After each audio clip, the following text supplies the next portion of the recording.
ഇന്നലെ നടന്ന മറ്റൊരു മത്സരത്തിൽ DR Congo versus England 2-1 England DR കോങ്കോയെ പരാജയപ്പെടുത്തി. പക്ഷേ കളിയുടെ കാര്യം എന്താ വെച്ച് കഴിഞ്ഞാൽ ഇവരൊക്കെ ഈ ചെറിയ ടീമുകളൊക്കെ എന്ത് കളിയാണ് ഇപ്രാവശ്യം കളിക്കുന്നത്.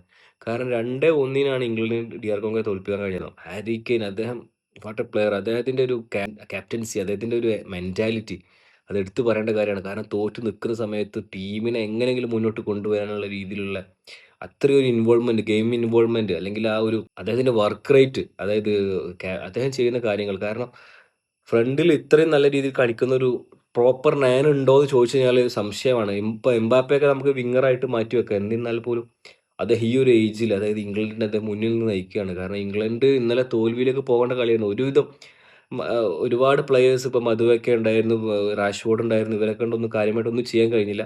കളി മാറിയത് സാക്കയും അതുപോലെ ആന്റണി ഗോർഡൻ 2 വിങ്ങിൽ വന്നപ്പോഴാണ്.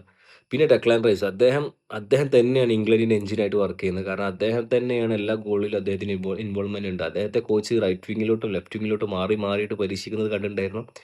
ഓരോരോ പരീക്ഷണങ്ങളായത് തുഷലിന്റെ പരീക്ഷണങ്ങളിൽ 1, 2 വിജയിച്ചു.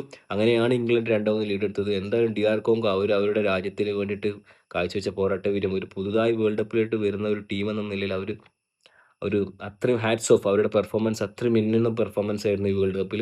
ഇനി മറ്റൊരു വേൾഡ് കപ്പിൽ അവരെ നമുക്ക് കാണാൻ കഴിയുമോ എന്ന് തന്നെ അറിയില്ല. എന്തായാലും അവർക്ക് മറ്റൊരു വേൾഡ് കപ്പ് കൂടെ കളിക്കാൻ കഴിയട്ടെ.